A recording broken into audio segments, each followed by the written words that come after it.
Hi students, welcome you all. Today we are going to learn basic things which are very much important for the further development, for the further growth.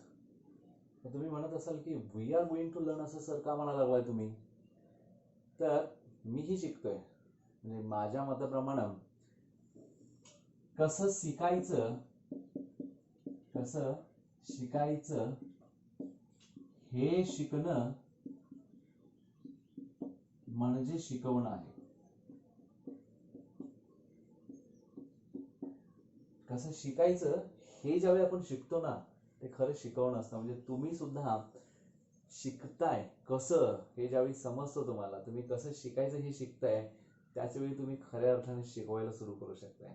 म्हणजे म्हणून म्हटलं we are going to learn. मीही याच्यामध्ये काय करतोय, शिकवतो. याचा अर्थ कसं शिकायचं हे शिकतोय. म्हणजे ज्यावेळी हे समजतं ना की समोरच्या व्यक्तीला काय हवंय, कसं शिकावं लागतं, आपल्याला शिकताना काय करावं लागतं, म्हणजे शिकवणारा तो कसं शिकवायला लागलाय त्याच्यावरती पण काही गोष्टी शिकणं अवलंबून असतं. म्हणून कसं शिकायचं हे शिकणं म्हणजे शिकवणं समजतो. मग आज आपण सुरुवात करूयात. काही भन्नाट अशा मजेशीर गोष्टी आहेत की ज्या बेसिक थिंग्स मधून येतात. काही गोष्टी तुम्हाला माहिती असणार आहेत कदाचित, काही गोष्टी तुम्हाला माहिती असणार नाहीयेत. आता या ठिकाणी मी काय सुरू करतो हे सांगणार नाहीये, पण हे काय आहे हे तुम्हाला सांगायचंय. बघा,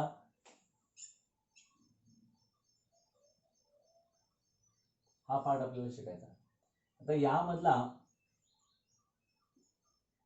ए ला काय म्हटलं जातं, एम ला काय म्हटलं जातं, एन ला काय म्हटलं जातं, आणि हा टोटल एम बाय एन ला काय म्हटलं जातं.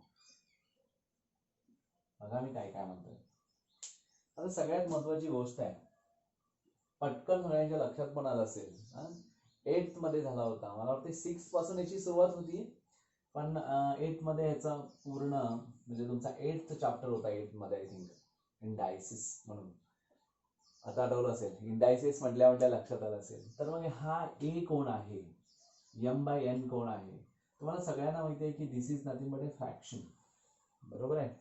मराठीमध्ये त्याला अपूर्णांक असं म्हणतो, ह्याला अंश आणि ह्याला छेद म्हणतात. याला मराठीमध्ये अंश आणि याला ह्याच्यामध्ये मराठीमध्ये छेद म्हणतात. यालाच न्यूमरेटर असं म्हणतो आपण, न्यूमरेटर. आणि याला डिनॉमिनेटर. जे मराठी मीडियम वाले असतील, सेमी असतील तर काय प्रश्नच नाहीये, म्हणजे त्यांना माहिती आहे सगळंच. म्हणजे अंश छेद पण माहिती आहे, न्यूमरेटर डिनॉमिनेटर पण माहिती आहे. पण या ठिकाणी याचा अर्थ होत असताना वेगळा होतो, त्याला नाव वेगळं येतं. मग इथं एम ला काय म्हणायचं, other than numerator and denominator. What is M आणि व्हॉट इज एन? विचार करा. तुम्ही मनात आन्सर सांगितलं असाल तर आता काय आन्सर आहेत हे तुम्ही बघा. समोर असतं तर डायरेक्टली विचारलं असतं, प्रत्येकाकडून मी आन्सर घेतलं असतं. आता मात्र तुम्ही माझ्याकडून आन्सर घ्यायचं. तर M is known as a power.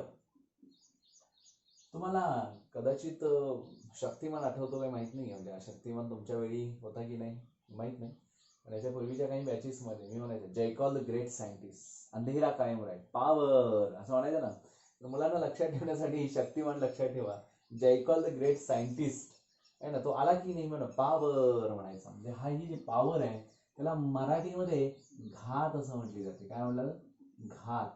आणि हा जो एन आहे, हा एन जो आहे त्याला रूट असं म्हटलं जातं. काय म्हटलं जातं, रूट. त्यालाच मराठीमध्ये मूळ असं म्हटलं जातं. आता इथं सगळ्यात महत्वाची गोष्ट काय आहे बघा, गावाकडे म्हणजे असं शिकवता मी म्हटलं ना की असं शिकायचं हे शिकणं म्हणजे शिकवणं आहे. तर शिकता शिकता हे लक्षात आलं, शिकवता हे लक्षात आलं की गावामध्ये सगळ्यात महत्वाची गोष्ट केली जाते. आता हा पावसाळा आहे ना, म्हणजे मान्सूनच्या अगोदरच आता सुरुवात झाली ना, कालपासून आपली लेक्चर्सना सुरुवात झाली, इकडे पावसाला सुरुवात झाली दमदार. विचार करा, हा ज्यावेळी पाऊस पडतो, माहिती आहे 15 जून नंतर पावसाचा काळ सुरू व्हायला लागलाय, पण याच्या अगोदर एखादा हा असा जो पाऊस पडतो ना, तो अवकाळी पाऊस, त्यावेळी काय होतं, जमिनीमध्ये पाणी राहतं. आणि काय होतं की जास्त नाही, पण जी तापलेली जमीन असते त्याच्यामध्ये पाणी सोकून घेतलं जातं. आणि बघा, आणि 5-6 दिवस गेले की त्याच्यावरती गवत दिसायला लागतं. आणि मग शेतामध्ये म्हणतात की अरे शेतात घात आली का बघून या जाऊन. बघा, शेतात घात आली का बघून ये जावा, भांगलायला जायचंय, बरोबर, म्हणजे लोक लावायची आहेत भांगलं न करता. मग त्याच्यामध्ये तुमच्या लक्षात येत असेल की माझ्या लक्षात आलं, रे किती लोक पूर्वीचे हुशार होते, कदाचित माहित नाही हा शब्द तिथून घेतला की काय.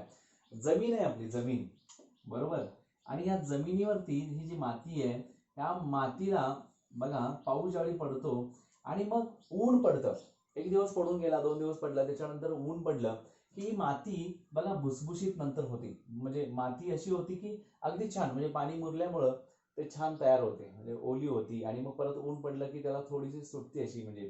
आणि खुरपं असतं ना, खुरपं माहिती असेल तुम्हाला, ते अवजार जे तण काढतं ना, ते अवजार, तर ते आहे ना, ते आतमध्ये घातल्यानंतर जर का चिखल लागला तर घात आलेली नाही असं म्हटलं जातं, कारण का भांगलन करता येत नाही. मग सगळ्यात महत्वाची गोष्ट काय, की जोपर्यंत घात येत नाही तोपर्यंत तुम्हाला ते तण काढता येत नाही.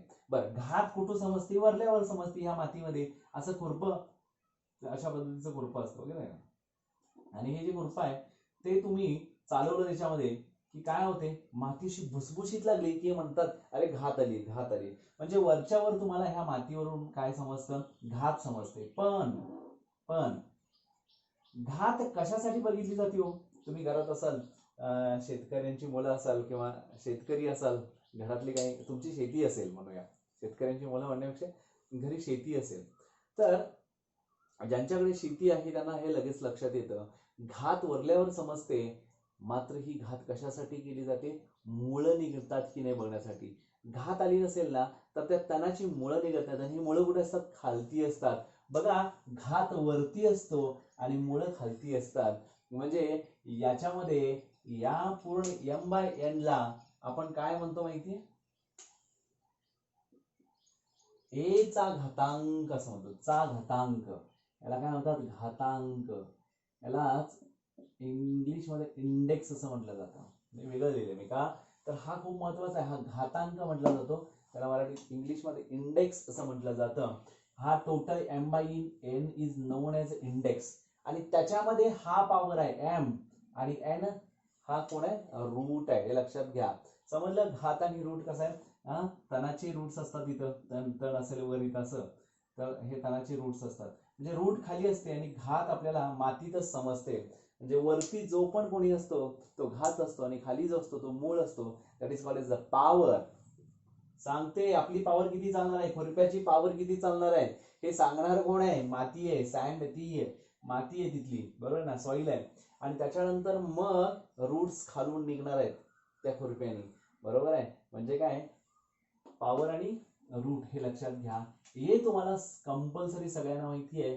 बऱ्याच जणांनी सांगितलंय, जे माहिती आहे ते का सर सांगत नाहीये, ह्याला आपण पाया असं म्हणतो, बेस असं म्हणतो, करेक्ट. आणि मग या ठिकाणी हा तुमचा घातांकाच्या प्रकारामध्ये जातो, आणि याला म्हटलं जातं a⁻m/n, म्हणजे a⁻m/n, a चा घातांक m/n किंवा m/n असं म्हणतो आपण. मग आता या ठिकाणी याची नावं समजली, मग ह्याला म्हणायचं कसं, how to read this, how to read, म्हणजे वाचन सुद्धा आलं पाहिजे, आणि हे वाचन ज्याला समजलं ना, बस त्याला सगळ्या गोष्टी जमल्या. आता इथं how to read this, we can read this in the two forms. We can read this in the two forms. In which two forms? See, in which, हा बघा, which power of which root, और second आहे which root of which power. आता सगळ्यात महत्वाची गोष्ट बघा, which power of which root असं म्हटलंय, आणि which root of which power असं म्हटलंय. म्हणजे मराठीमध्ये याला कोणत्या घाताचे कितवे मूळ, किंवा कितव्या घाताचे, कितव्या घाताचा किंवा घाताचे कितवे मूळ, आणि इथं कितव्या मुळाचा, कितव्या मुळाचा कितवा घात असं म्हटलं जातं, कितवा घात, कितव्या घाताची कितवे मूळ, कितव्या मुळाचा कितवा घात असा तुम्हाला प्रश्न विचारला जातो. मग आता हा कोण आहे? ए च्या m-व्या घाताचे n-वे मूळ असं म्हटलं जातं. हे इम्पॉर्टंट आहे बरं का. पुढे जसं जाल ना तुम्ही, ज्यावेळी मी 11th एक्झॅक्ट शिकवायला सुरू करेन, ज्यावेळी चॅप्टर्स येतील त्यावेळी मी हे विचारलं ना तर तुम्हाला पटकन लक्षात आले, हा हे खूप इम्पॉर्टंट आहे. आणि मग ए च्या n-व्या मुळाचा m-वा घात असं म्हटलं जातं. बरं, आता इंग्लिश मध्ये कसं म्हणायचं याला ना, बघा इथं mth power of nth root of a, उलट असतं ना मराठीमध्ये. मी आंबा खातो, आय इट ए मँगो असं म्हणतो ना. मग इथं nth power of nth root of a किंवा nth root of nth power of a असं म्हटलं जातं. मग या पद्धतीनं बरेच एक्झाम्पल्स, त्याच्यामध्ये आपल्याला थोडंसं कन्फ्युजन होतं, कसं म्हणायचं काही माहित नसतं. या पद्धतीनं आपल्याला हे लिहायचं आहे किंवा म्हणायचं आहे किंवा रीड करायचं आहे. तर मग आता एक साधं उदाहरण तुम्हाला मी देतो, तुम्ही पटकन सांगू शकता, तुमचं तुम्ही तिथं म्हणू शकता की हा असा आहे 25th 3/5 म्हटलं, 25 3/5. आता मग हा काय म्हणणार तुम्ही? बरोबर आहे ना? मला वाटलं होतं सगळ्यांनी म्हटलं ना third power of 5th root of 25. Correct, चुकीचं काही नाही आहे. Third power of 5th root of 25. Correct. आणखीन उलटा 5th root of third power of 25. तुम्हाला बघा आता सगळ्यात महत्वाची गोष्ट, इथं मी जर असं लिहिलं तर 3/3 किंवा आपण 5/3 लिहिलं, मग तुमच्या लक्षात येईल हा कोण आहे. 5/3 मीन्स क्यूब ऑफ 5 असं म्हणतो आपण, बरोबर आहे ना. क्यूब ऑफ 5, 5चा क्यूब किंवा 5. आता हे मराठीमध्ये काय म्हणतो, तिसरा घात असं म्हणत नाही, त्याला घन असं म्हणतो मराठीमध्ये, घन असं म्हणतो. यालाच इंग्लिशमध्ये क्यूब असं म्हटलं जातं. आणि जर तो असा आला तर 1/3, जसं सर्ड्स मध्ये याला असं लिहिलं जातं. सर्ड्स कडे आपण जायचं आहे, हे समजून घेतलं की सर्ड्स आपोआप समजतो, बरोबर आहे. मग हा जो कोण आहे थर्ड रूट ऑफ, आता मी थर्ड रूट सांगितलं सरळ का बरं, स्क्वेअर रूट मध्ये टाकलाय, तर स्क्वेअर रूट मध्ये तो क्यूब रूट झाला. बघा ना, इथं ज्यावेळी खाली आला तर त्याला काय जोडला जातो, रूट जोडला जातो, बरोबर आहे ना. आपण काय म्हणतो 5th रूट ऑफ नावच जोडलाय, थर्ड पॉवर ऑफ असं म्हणतोय. तसंच काय हा खाली आहे म्हणजे थर्ड रूट न म्हणता आपण याला काय म्हणणार आहे, क्यूब रूट. वाय 3 असेल तर क्यूब म्हणतो. समजा 5चा स्क्वेअर आहे, 5चा स्क्वेअर आहे असं म्हणण्यापेक्षा 5/2 आहे, तर मी काय म्हणतो नेहमी स्क्वेअर ऑफ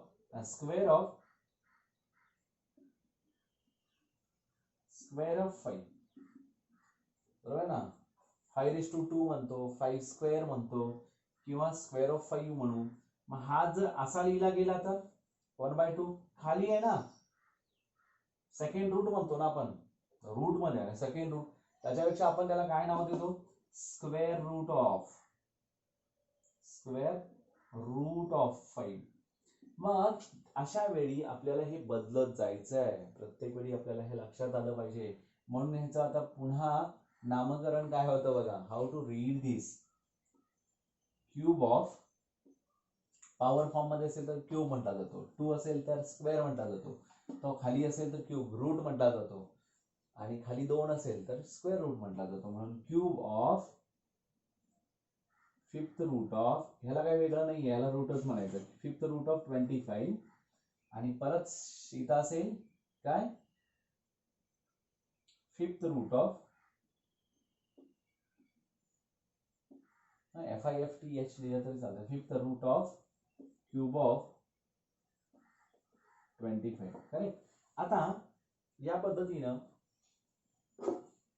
तुम्हाला वेगवेगळे एक्झाम्पल्स म्हणता आले पाहिजे, सांगता आले पाहिजे. समजा मी असं म्हटलं 27/2/3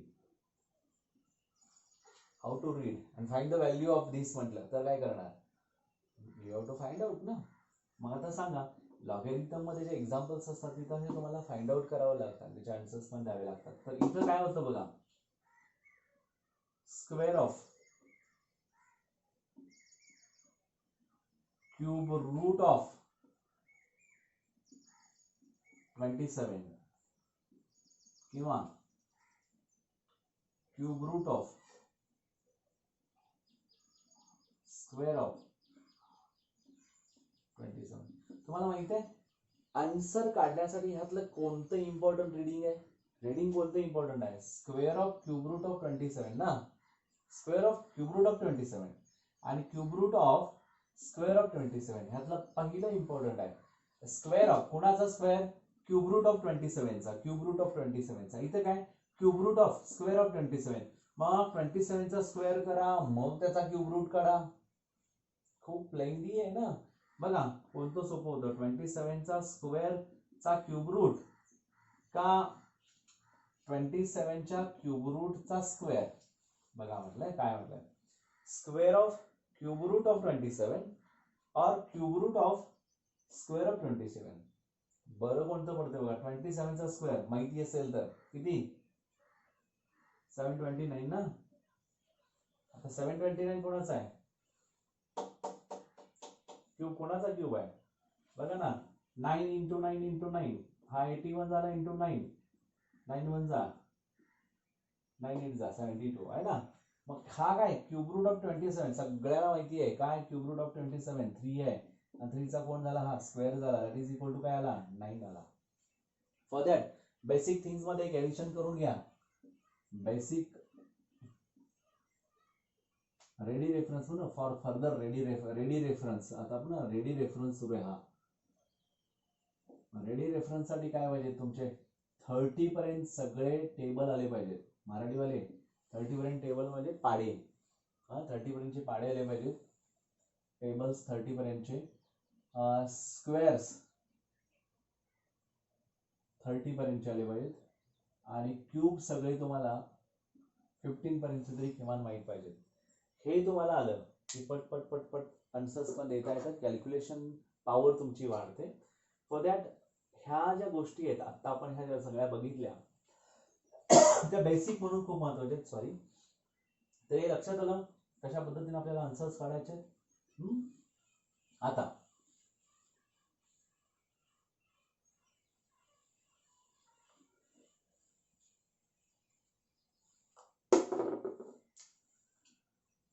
(32/3/5) what is the value of this, तुम्ही काढू शकता. किंवा याला म्हणायचं काय, cube of fifth root of 32, म्हणजे कोण कसं वाचतं त्याच्यावरती. आता बघा 32/1/5/3 नेहमी असं सॉल्व्ह केलेलं चांगलं असतं, त्याचं माहिती आहे.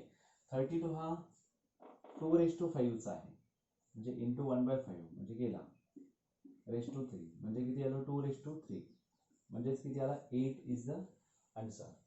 मग तुम्ही फिफ्थ रूट ऑफ 32 चा फिफ्थ रूट, मग ते 2 येणार, मग क्यूब बरोबर आहे ना येतो. मग क्यूब ऑफ 32 काढता येत ना, 32 इंटू 32 इंटू 32 करावा लागेल. पण हा सोपा आहे ना. ज्यांना माहितच नाही आहे 32 5 टाइम्स येतो का कोण बघूया. तर 2 ना, 2 16 जा, 2 8 जा, 2 4 जा, 2 2 जा, 2 1 जा, 1 2 3 4 5 आहे, 2/5 आहे हा 30. करेक्ट. अशा पद्धतीने तुम्ही एक्झाम्पल सॉल्व्ह करू शकता. आणि मग याचा उपयोग काय झाला पुढे जाऊन, तर बघा हा सर्च मध्ये कसा राईट डाऊन केला जातो बघा, a⁻², ह्याचा पॉवर जो आहे ना तो इथं आतमध्ये येतो आणि याचा रूट आहे ना तो इथे येतो. यालाच आपण काय म्हणणार a⁻m/n. Clear, we can write down this a⁻1/n⁻m, or we can write down a⁻m⁻1/n. n, बरोबर.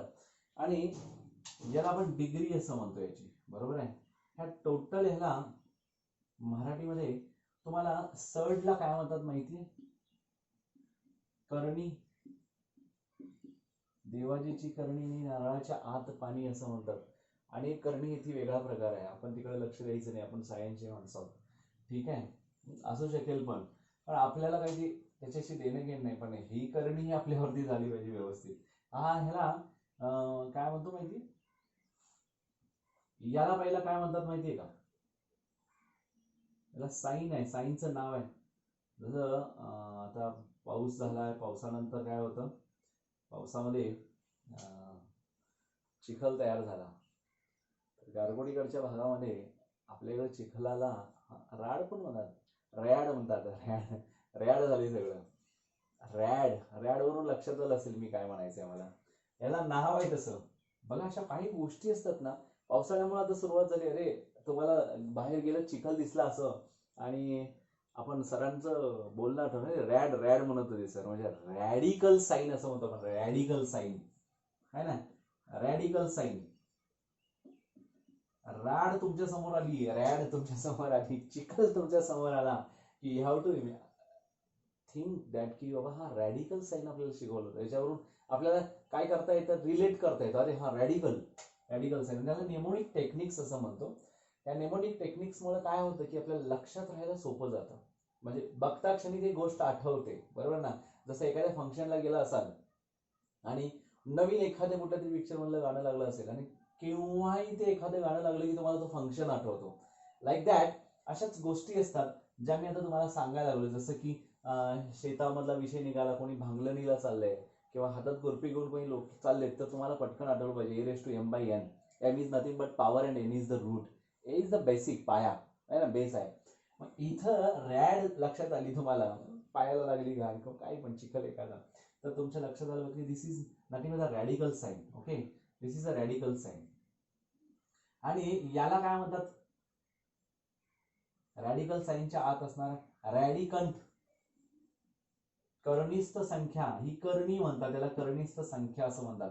त्याला रॅडिकंट असं म्हणतात, रॅडिकंट. आणि हा जो आहे याला डिग्री असं म्हटलं जाते. मराठीमध्ये त्याला कोटी असं म्हणतात. एक कर्णिस्थ संख्या असं म्हटली जाते, आणि याला करणी चिन्ह असं म्हटलं जातं. कित्येक शब्द प्रचलित आहेत बघा आपल्याकडे. करणी म्हणजे विचित्र आहे ना, त्याला जखडून ठेवलं जातं. याला जखडून ठेवलं जातं एका चिन्हानं, ठीक आहे. तर मग या ठिकाणी असं मानलं जातं. मग आपल्याला याची पण काही प्रॉपर्टीज आहेत. याच्या प्रॉपर्टीज आहेत. याच्यामध्ये m हा काय असला पाहिजे, सगळ्यात महत्वाचा आहे. m is always positive integer असला पाहिजे. Clear, sorry. त्याच्यानंतर n सुद्धा हा सगळ्यात महत्वाचा आहे, तो पॉझिटिव्ह. m आणि n मोस्टली पॉझिटिव्ह इंटिजर आहे. दिस इज ग्रेटर देन 1 चालतो, आपण पॉझिटिव्ह. धन काय म्हणतात त्याला मराठीमध्ये, धनपरिमेयी संख्या असं म्हटलं जातं. तर त्याच्यानुसार आता आपल्याला हा जो इंडेक्स आहे, हा जो इंडायसिस आहे, इंडायसिस, त्याला आपण काय करायचं आहे, प्रॉपर्टीज ऑफ इंडायसिस बघायचे. आता properties of indices, properties of radical sign किंवा रॅडिकल किंवा करणीचे काही प्रॉपर्टीज बघायचे. आता प्रॉपर्टीज आपण बघू. Properties,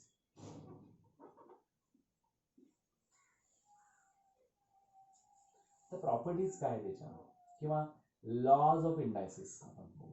lodge of indices, laws of इंडायसिस.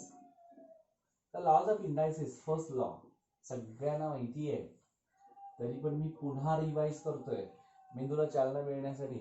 a⁻m × a⁻n is equal to, if base are equal and the powers are, the power मध्ये index is different and there is a product between them, then you have to add the index a⁻m + n. म्हणजे याच्यामध्ये काय होतं, जर product form मध्ये असेल आणि base equal असेल तर पॉवर्सची ऍडिशन होते, त्याला इंडेक्सची ऍडिशन होते असं म्हणतात. Second a raised to m divided by a raised to n is equal to a raised to m minus n. whereas त्याला एक आणि कंडिशन आहे m is greater than n असेल तर. आता ह्याला एक्झाम्पल आहे a raised to 5 into a raised to 3 is equal to a raised to काय होईल 8. इथे a raised to 5 divided by a raised to 3 असेल तर a raised to काय होणार आहे 5 minus 3 that is equal to 2 कारण m is greater than n. समजा असं नाही आहे, समजा असं नाही आहे तर 1/a raised to n minus m होतो whereas n is greater than m. For example a raised to 3 divided by a raised to 5 which is equal to 1/a raised to 5 minus 3 that is equal to a raised to 2. Why?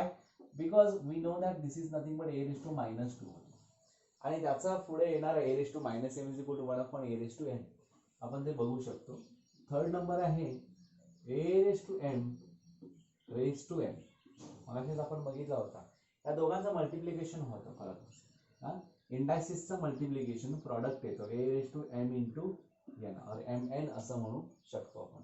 त्याच्यानंतर fourth a into b raised to m असेल.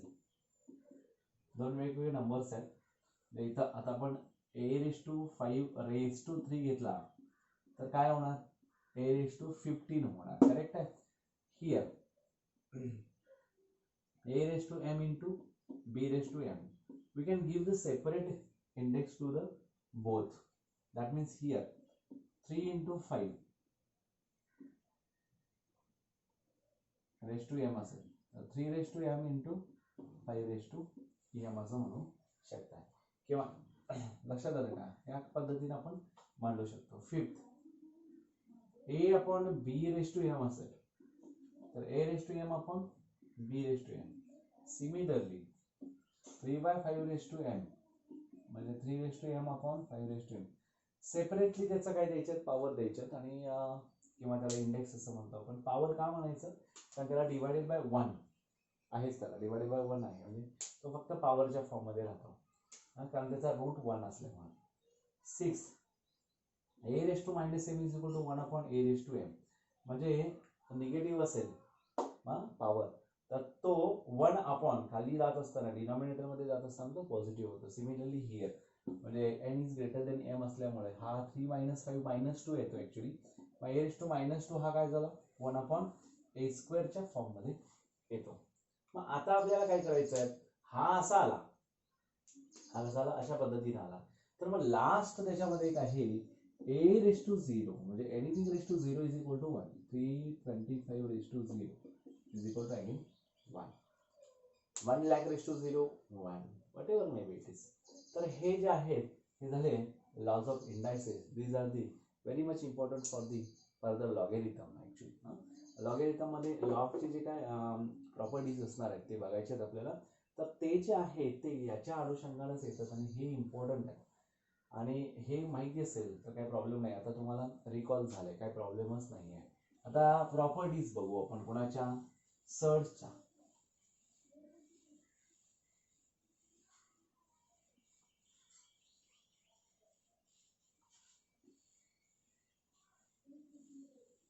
आपल्याला काही तर mixed search किंवा pure search वगैरे बघायचं नाही पण सर्चच्या प्रॉपर्टीज माहीत असल्या पाहिजेत.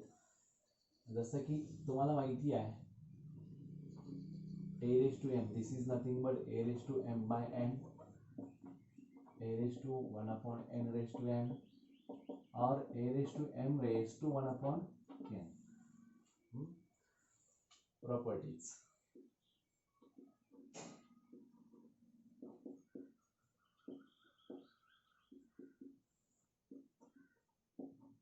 म्हणजे याच्यामध्ये जर का डिग्री त्यांची सारखी असेल बरोबर आहे डिग्री एक सारखी असेल तर त्यांच्यामधले जे काय रॅडिकल्स आहेत त्यांचं काय होतं प्रोडक्ट फॉर्म मध्ये येतो कारण त्यांच्यामध्ये प्रोडक्ट आहे. फॉर एक्झाम्पल काय आहे काही नाही याचा अर्थ square root of 3 into square root of 2 that is equal to square root of 6. Fifth root of 25 into fifth root of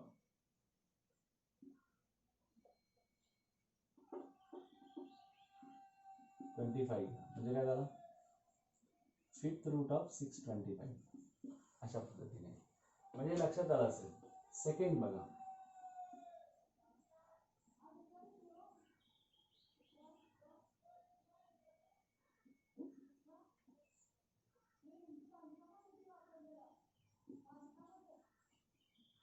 mth root of a by b च्या फॉर्म मध्ये येतो. mth root of a by b. For example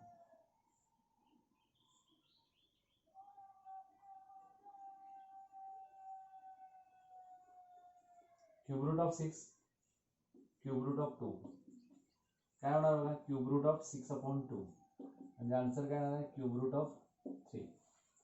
होऊ शकतं, divide होत असेल तर divide करता येतं आपल्याला, या पद्धतीनं होऊन जातं. बरोबर आहे. आता तुम्हाला बघायचं असेल तर क्यूब रूट ऑफ 27 आणि cube root of 64. Cube root of 27 काय असतो, 27 आणि 64 याच्यामध्ये थोडासा प्रॉब्लेम आहे, कारण हा हे होत नाही, काय म्हणतो आपण त्याला. मग आता हा काय होणार, क्यूब रूट ऑफ 27 3 असतो आणि क्यूब रूट ऑफ 64 4. बरोबर आहे. म्हणजे या पद्धतीनं क्यूब रूट ऑफ 27/64 इथं काय जात नाही, पण हा क्यूब रूट डायरेक्टच माहिती आहे, अशा पद्धतीनं होऊ शकतो. त्याच्यानंतर third,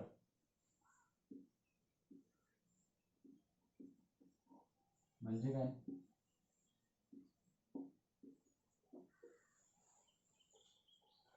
mth root of nth root of a, mth root of nth root of a.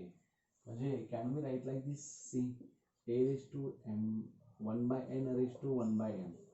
म्हणजेच काय होतो, a raise to 1/nm or mn, whatever you can say here. बरोबर आहे. म्हणजे एकाच नंबरचे 2 रूट्स असतील तर त्या रूट्सचं मल्टिप्लिकेशन होतं, तो रूटच राहतो. बरोबर आहे. इथं या पद्धतीनं होतं. आणि अशा पद्धतीचे जे एक्झाम्पल्स आहेत ते आपण काय करू शकतो, राईट डाऊन करू शकतो. किंवा तुम्ही सोपं वाटत असेल तर nth रूट असं हा उलटा पण करू शकता, nth रूट ऑफ. तर या पद्धतीनं आपल्याला इंडायसिस आणि सर्चच्या प्रॉपर्टीज आपण बघितल्या. सगळ्यात महत्त्वाचं आहे, याच्यावरती काही एक्झाम्पल्स मी तुम्हाला PDF करेन, तर त्याचे वेगवेगळे काय म्हणतो आपण त्याला एक्झाम्पल्स आहेत, ज्याचे व्हॅल्यूज तुम्हाला फाइंड आउट करता आल्या पाहिजेत. अशा पद्धतीच्या व्हॅल्यूज फाइंड आउट करा. Thank you very much.